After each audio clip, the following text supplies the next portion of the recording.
નમસ્કાર, પ્રવેગ ટીવીમાં આપનું સ્વાગત છે। હું છું ભદ્રેશ, આપ જોઈ રહ્યા છો પ્રવેગ પ્રાઇમ ટાઈમ। સમાચારની શરૂઆતમાં એક નજર કરીએ હેડલાઇન્સ પર। વડાપ્રધાન નરેન્દ્ર મોદી આવતીકાલે ગુજરાત પ્રવાસે આવશે। 25મી ફેબ્રુઆરીએ વિવિધ વિકાસ કાર્યોની આપશે ભેટ।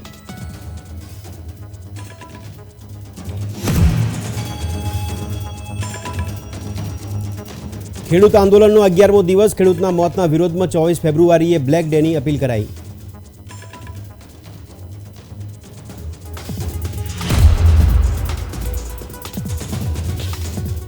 આવડાનું વર્ષ 2024-25 માટે રૂપિયા 1624.96 કરોડનું બજેટ રજૂ। અમદાવાદ કલોલને જોડતા રોડને 6 લેન બનાવવાની જોગવાઈ।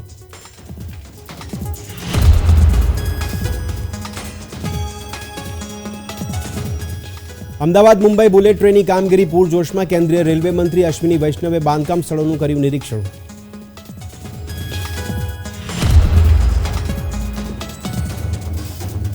રાંચી ટેસ્ટના પ્રથમ દિવસે ઇંગ્લેન્ડના સ્ટાર બેટ્સમેન જો રૂટની સદી। ઇંગ્લેન્ડની મેચ પર મજબૂત પકડ। સિરીઝની રૂટની પ્રથમ સદી નોંધાઈ।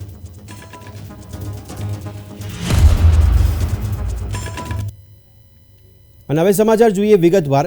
વડાપ્રધાન નરેન્દ્ર મોદીએ શુક્રવારે વારાણસીમાં 13,000 કરોડ રૂપિયાના મૂલ્યના પ્રોજેક્ટના ઉદ્ઘાટન અને શિલાન્યાસ કર્યા હતા। આ કાર્યક્રમ બાદ જનતાને સંબોધતા પીએમ મોદીએ કહ્યું, આજે અહીં રૂપિયા 13,000 કરોડથી વધુના પ્રોજેક્ટનો શિલાન્યાસ અને ઉદ્ઘાટન કરવામાં આવ્યા છે। આ પ્રોજેક્ટ પૂર્વાંચલ અને પૂર્વ યુપીના વિકાસને ગતિ આપશે, જેમાં રેલ પ્રોજેક્ટ, રોડ, એરપોર્ટ, ઉદ્યોગ, રમતગમત, આરોગ્ય, સ્વચ્છતા, પ્રવાસન, એલપીજી ગેસ અને અન્યનો સમાવેશ થાય છે। આનાથી વારાણસી સહિત સમગ્ર પૂર્વાંચલ પ્રદેશમાં રોજગારની ઘણી નવી તકો ઊભી થશે। आज भी यहां 13,000 करोड़ रुपए से अधिक की विकास परियोजनाओं का शिलान्यास और लोकार्पण किया गया है। ये प्रोजेक्ट काशी के साथ साथ पूर्वांचल के, पूर्वी भारत के विकास को गति देंगे। इसमें रेल, रोड, एयरपोर्ट से जुड़े प्रोजेक्ट हैं। इसमें पशुपालन, उद्योग, स्पोर्ट्स, कौशल विकास, इससे जुड़े कई प्रोजेक्ट्स हैं। इसमें स्वास्थ्य, स्वच्छता, आध्यात्म, पर्यटन, एलपीजी गैस, अनेक क्षेत्रों से जुड़े अनेक विध काम है। इससे बनारस समेत पूरे पूर्वांचल के लिए नौकरी के बहुत सारे नए अवसर बनेंगे। વડાપ્રધાન નરેન્દ્ર મોદી આગામી 24-25 ફેબ્રુઆરીએ ફરીથી ગુજરાતની મુલાકાતે આવવાના છે। આ માટે તંત્ર દ્વારા તમામ તૈયારીઓને આખરી ઓપ આપવામાં આવ્યો છે। વડાપ્રધાન 24 મે રાત્રે જામનગર પહોંચશે। 25મી તારીખે સવારે બેટ દ્વારકા પહોંચશે અને અહીં તેઓ સિગ્નેચર બ્રિજનું લોકાર્પણ કરશે।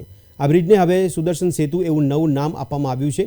લોકાર્પણ બાદ પીએમ મોદી દ્વારકા જવા રવાના થશે અને સવારે 9:30 કલાકે દ્વારકાધીશ મંદિરમાં દર્શન કરશે। દ્વારકામાં બપોરે 12:55 કલાકે જાહેર સભાને સંબોધશે, ખાતમુહૂર્ત અને લોકાર્પણ કરશે। એ પછી રાજકોટ જવા રવાના થશે। સાંજે 4:45 કલાકે રાજકોટના રેસકોર્સ મેદાનમાં જાહેર સભા સંબોધશે। વડાપ્રધાન નરેન્દ્ર મોદી આગામી 25 ફેબ્રુઆરીના રોજ દેવભૂમિ દ્વારકા જિલ્લાના પ્રવાસે પધારી રહ્યા છે। ત્યારે દ્વારકા નગરીમાં વડાપ્રધાનને આવકારવા અનેરો ઉત્સાહ જોવા મળી રહ્યો છે। વડાપ્રધાનના આગમન પૂર્વે ગોમતી ઘાટ ખાતે water projection light and sound show યોજવામાં આવ્યો હતો। ગોમતી ઘાટ ખાતે સમગ્ર વાતાવરણ કૃષ્ણમય બની ગયું હતું, જેને લઈ પ્રવાસીઓ, શ્રદ્ધાળુઓ નિહાળીને અભિભૂત થયા હતા।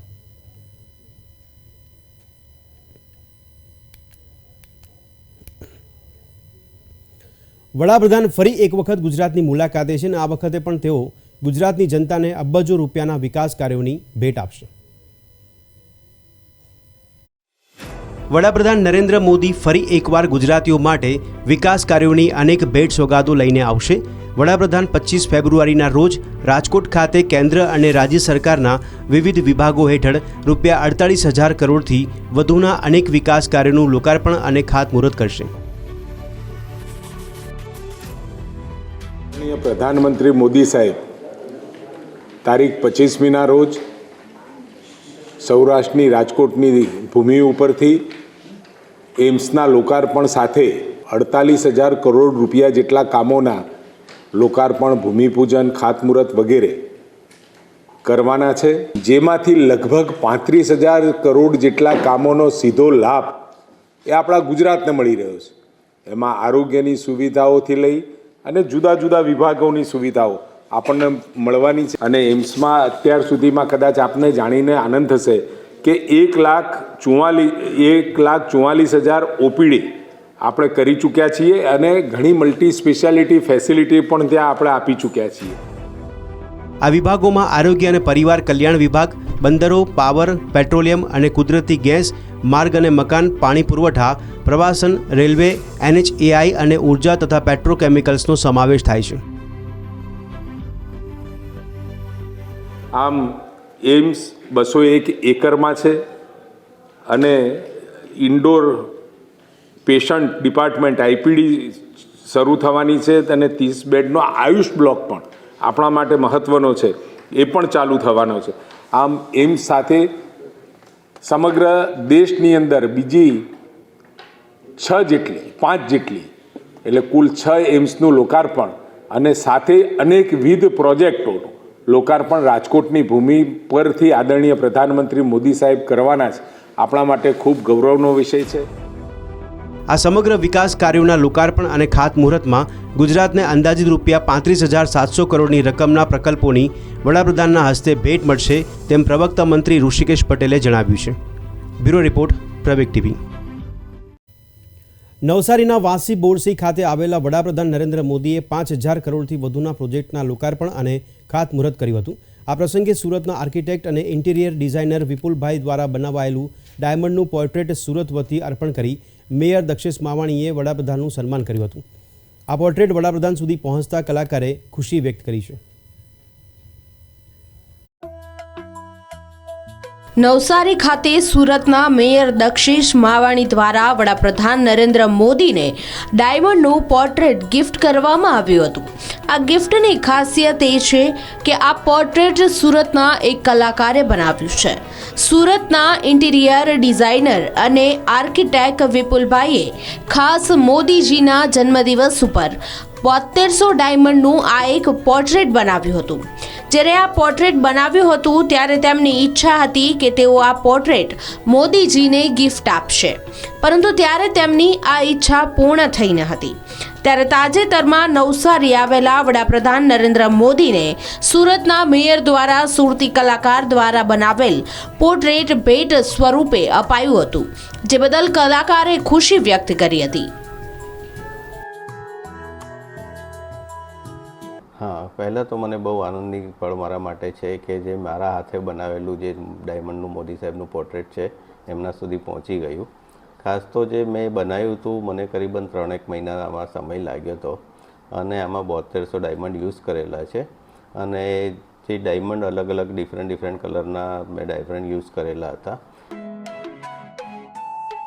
ઇન્ટિરિયર ડિઝાઇનર હોવાને કારણે વિપુલભાઈ હર હંમેશ કંઈક નવું કરવાના પ્રયત્ન કરતા રહે છે, જેથી જરીની હજારો પેઇન્ટિંગ્સ બનાવ્યા બાદ તેઓને કંઈક નવું કરવાનો વિચાર આવ્યો અને તેમણે હીરાજડિત પોર્ટ્રેટ બનાવવાનું શરૂ કર્યું હતું અને તેઓએ પ્રધાનમંત્રી નરેન્દ્ર મોદીનું આંખો અંજાવી દે તેવું પોર્ટ્રેટ તૈયાર કર્યું હતું. પ્રધાનમંત્રી મોદીના 72મા જન્મદિવસ ઉપર ભેટ આપવાની ઈચ્છા સાથે કલાકારે 4 પ્રકારના 7,200 ડાયમંડથી આ હીરાજડિત પોર્ટ્રેટ તૈયાર કર્યું હતું. અને જ્યારે મેં બનાવ્યું ત્યારે મારી એવી દિલથી ઈચ્છા હતી કે એમના સુધી પહોંચે.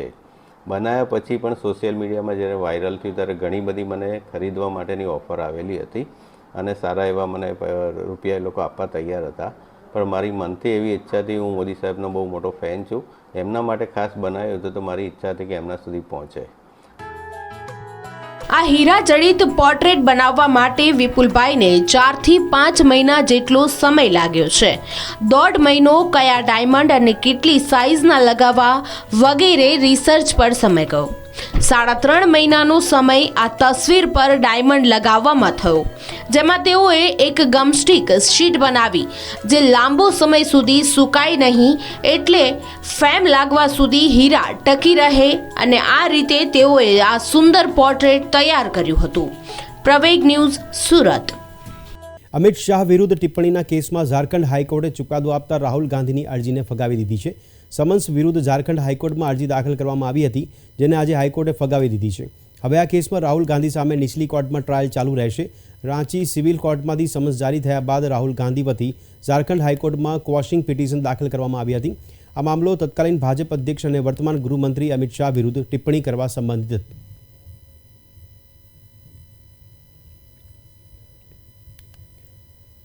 ગાંધીનગરમાં ગુજરાત રાજ્ય સંયુક્ત કર્મચારી મોરચા દ્વારા ધરણાનું આયોજન કરવામાં આવ્યું છે.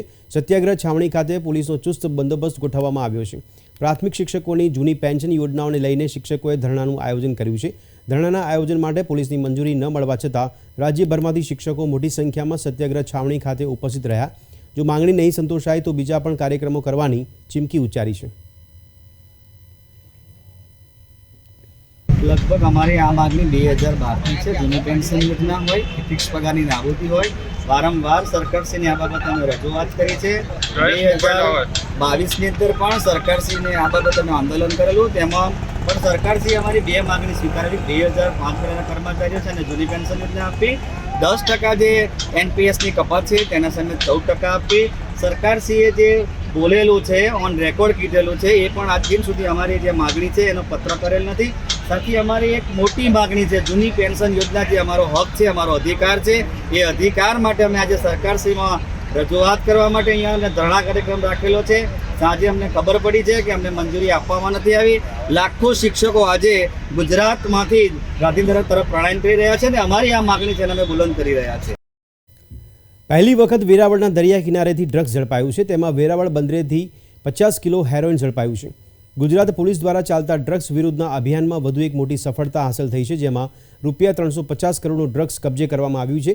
ગુજરાત પોલીસ દ્વારા વેરાવળ બંદરના નલિયા ગોળી કાંઠે રેડ કરવામાં આવતા હેરોઇન ડ્રગ્સના કુલ ₹350 કરોડના 50 કિલો સીલબંધ પેકેટનો જથ્થો પકડીને કાનૂની કાર્યવાહી કરવામાં આવી છે.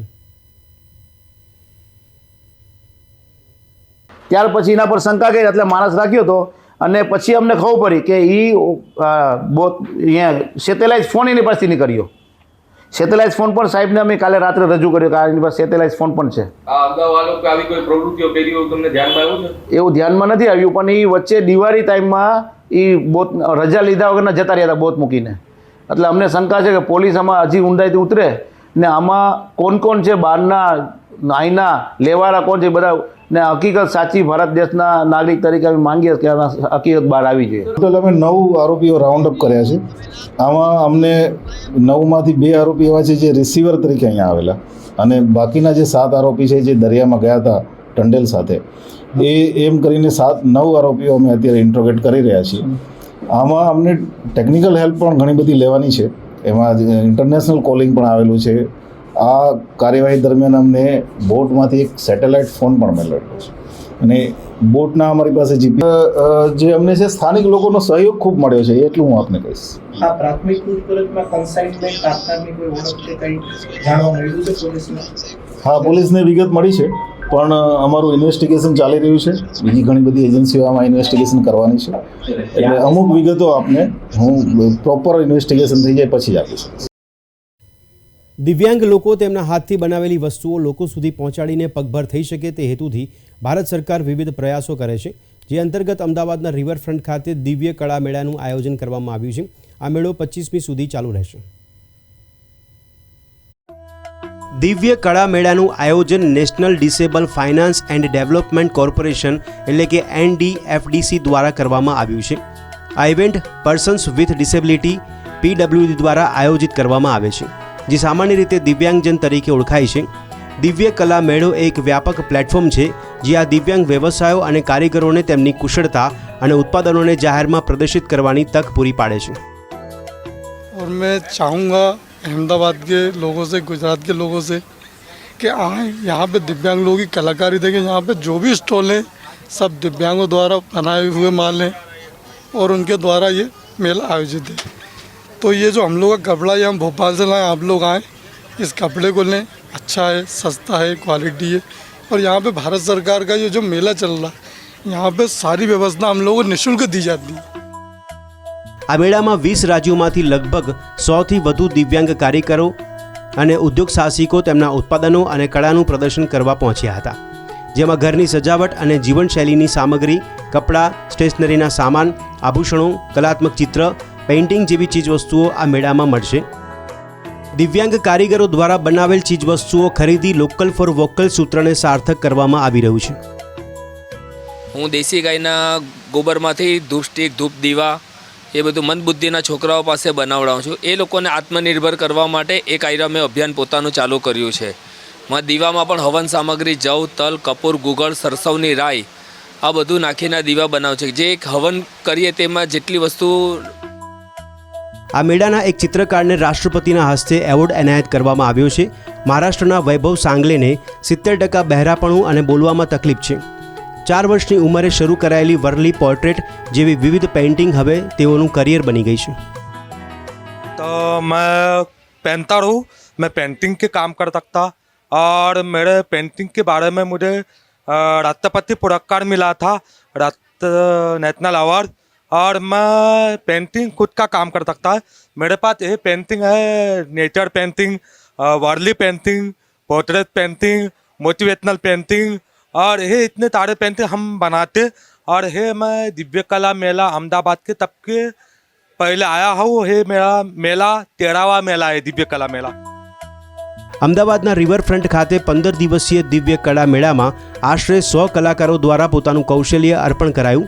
સ્થાનિક લોકો પણ આ મેળામાં આવી ચીજવસ્તુઓની ખરીદી કરી અને આત્મનિર્ભરતાનો આનંદ અનુભવી રહ્યા છે. કેમેરામેન આકાશ પરમાર સાથે મૌલિક પટેલ, પ્રવેગ ટીવી, અમદાવાદ. ઔડાએ વર્ષ 2024-25 માટે ₹1624.96 કરોડનું બજેટ રજૂ કર્યું, જેમાં 80.46 કરોડની પુરાત સાથેની ઔડાના સીઈઓએ બજેટ રજૂ કર્યું છે, જેમાં અમદાવાદથી કલોલને જોડતો 7.28 કિલોમીટરનો 6 લેન રોડ બનાવવામાં આવશે. સાથે જ ધોળકા અને ઘોડાસર બ્રાન્ચ કેનાલના વિકાસ માટે 49 કરોડ ફાળવવામાં આવ્યા છે. આ સાથે જ ઔડા હસ્તકના 55 ગામોને પીવાનું પાણી પહોંચાડવા 240 કરોડ ખર્ચાશે, તો 86 કરોડના ખર્ચે ઘુમા, સિંગરવા, શેલા, સનાથલ, ગોદાવીની ટીપીમાં વોટર સપ્લાયના કામો કરાશે. 500 કરોડના ખર્ચે એસીબી હેઠળ રિંગ રોડ પર આવેલ 10 નવા ઓવરબ્રિજ અને અંડરબ્રિજ બનાવવાનું આયોજન કરાશે. આગામી 20 વર્ષના ફિઝિકલ ઇન્ફ્રાસ્ટ્રક્ચર પ્લાન્ટ તૈયાર કરવા 5 કરોડની જોગવાઈ પણ કરાઈ છે.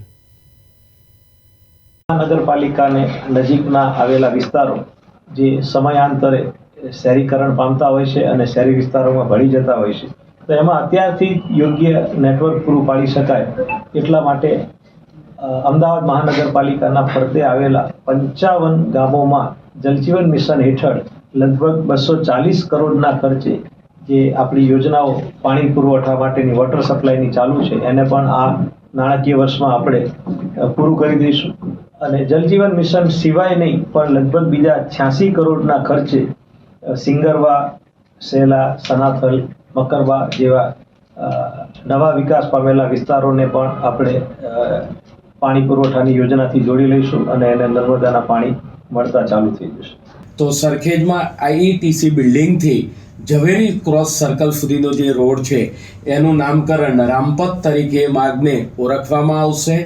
તદુપરાંત વેજલપુર વિધાનસભાની અંદર વૈજનાથ મહાદેવ વર્ષો જૂનું આવેલું છે, તો વૈજનાથ મહાદેવ મંદિરથી ફ્રીડનગર થઈ મકરબા ટર્નિંગ સુધી હાઈવે ક્રોસ રોડ સરખેજ એ જે માર્ગ છે એને સરખેજના દત્ત મંદિરના નામ પરથી એ માર્ગને દત્ત મંદિર સુધીના માર્ગ ગુરુ દેવદત્ત માર્ગ તરીકે ઓળખવામાં આવશે. સુરત મનપા સંચાલિત શિક્ષણ સમિતિના અધ્યક્ષ તરીકે રાજેન્દ્ર કાપડિયાની નિમણૂક કરાઈ છે, જ્યારે શિક્ષણ સમિતિના ઉપાધ્યક્ષ તરીકે રંજના ગોસ્વામીની નિમણૂક કરવામાં આવી છે. ભારતીય જનતા પાર્ટીના હોદ્દેદારોએ શિક્ષણ સમિતિના અધ્યક્ષ અને ઉપાધ્યક્ષનું પુષ્પગુચ્છ આપીને સન્માન કર્યું હતું. આ નિમિત્તે શિક્ષણ સમિતિના અધ્યક્ષ રાજેન્દ્ર કાપડિયાએ કહ્યું કે અધ્યક્ષ તરીકે વિદ્યાર્થીઓના હિતમાં અને શિક્ષકોના હિતમાં ઉપરના લેવલ સુધી રજૂઆત કરવાનો પ્રયત્ન કરીશ. પ્રદેશ અધ્યક્ષ શ્રી સી આર પાટીલ સાહેબ, શહેર અધ્યક્ષ શ્રી નિરંજનભાઈ જાજમેરાજી, મહામંત્રીશ્રીઓએ મારા પર વિશ્વાસ રાખીને મારી જે આજે અધ્યક્ષ તરીકે નિમણૂક થઈ છે એને હું સારી રીતે નિભાવવાની કોશિશ કરીશ.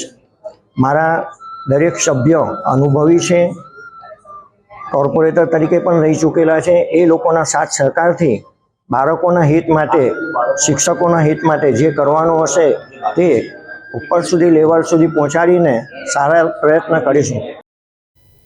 મોડાસામાં ભડકાઉ ભાષણ કેસમાં મૌલાના સલમાન અઝહરીને કોર્ટે શરતી જામીન આપ્યા છે. મોડાસામાં 24 ડિસેમ્બરે ભડકાઉ ભાષણ મામલે મૌલાના સામે ફરિયાદ નોંધાઈ છે. મૌલાના સામેની આ ત્રીજી ફરિયાદમાં કોર્ટે તેમને જામીન આપ્યા છે. મૌલાનાને કોર્ટની પરવાનગી વગર દેશ ન છોડવાની શરતે જામીન અપાયા છે અને દર મુદતે કોર્ટમાં હાજર રહેવાનો પણ આદેશ અપાયો છે અને ભવિષ્યમાં ફરી આવું ભાષણ ન આપવાની શરતે મૌલાનાને જામીન અપાયા છે. આજે મોડાસા સ્પેશિયલ કોર્ટે મુફ્તી મૌલાના અઝહરી સાહેબને જામીન પર મુક્ત કરેલા. એમનો બીડો અમે એમના રિલેટિવ લઈને અમે આવેલા અને સેન્ટ્રલ જેલના અંદર અમદાવાદ સેન્ટ્રલ જેલમાં અમે જમા કરાયો બીડો અને બીડો જમા કર્યા પછી એમને રિલીઝ કરવામાં આવેલા. પરંતુ જુનાગઢ કલેક્ટરશ્રીએ એમના પાસાનો ઓર્ડરની બજાવણી કરી છે અહીંયા, એટલે અમને આજે ચાર્જશીટ આપવામાં આવેલું છે અને જે મોડાસાથી જે અમે જે જામીન આપી અને બીડો અહીંયા જમા કરાયો, હવે કલેક્ટરશ્રીના ઓર્ડર તેમને પાસામાં લેવામાં આવ્યા છે અને હાલ બરોડાની જેલમાં મોકલી છે. હવે જે કોઈ રેમેડી હશે એ ઓનલાઈન ગુજરાત હાઈકોર્ટ અથવા તો અમે પાસા બોર્ડના અંદર જે રજૂઆત કરવી પડે એ અમે પેપરનો અભ્યાસ કરીને રજૂઆત કરીશું. પાસાનું કોઈ કારણ આપ્યું? પાસાનું હજી સુધી કોઈ કારણ અમે ચોક્કસ વાંચ્યું નથી. પેપર્સ મળે છે પણ 3 કેસ છે એમની પાસે. એવા કોઈ ડેન્જરસ વ્યક્તિ જેવા કોઈ કેસ નથી, પરંતુ હવે પાસા જ્યારે કરી દીધી છે એટલે અમારી પાસે હવે કાયદાકીય કાર્યવાહી સિવાય હવે બીજો કોઈ રસ્તો નથી. પાસા થાય તો કેટલા દિવસની અંદર કાયદાકીય કાર્યવાહી કરવાની ચોખ્ખાઈ? પાસા કર્યા પછી પ્રથમ અમારે બોર્ડમાં રજૂઆત કરવી પડે છે. બોર્ડમાં રજૂઆત કર્યા પછી એ જો કોઈ એનું પરિણામ ના આવે તો નામદાર ગુજરાત હાઈકોર્ટના અંદર અમારે એની કાર્યવાહી કરવી પડતી હોય છે. એના અંદર દિવસો નક્કી હોય છે, પરંતુ બોર્ડ બેસે એના ઉપર આ નક્કી થતું હોય છે. મારું નામ એમજી સદા, એડવોકેટ, મોડાસા. તો આ હતા અત્યાર સુધીના સમાચાર. વધુ સમાચાર સાથે ફરી મળીશું. ત્યાં સુધી આપ જોતા રહો પ્રવેગ ટીવી. નમસ્કાર.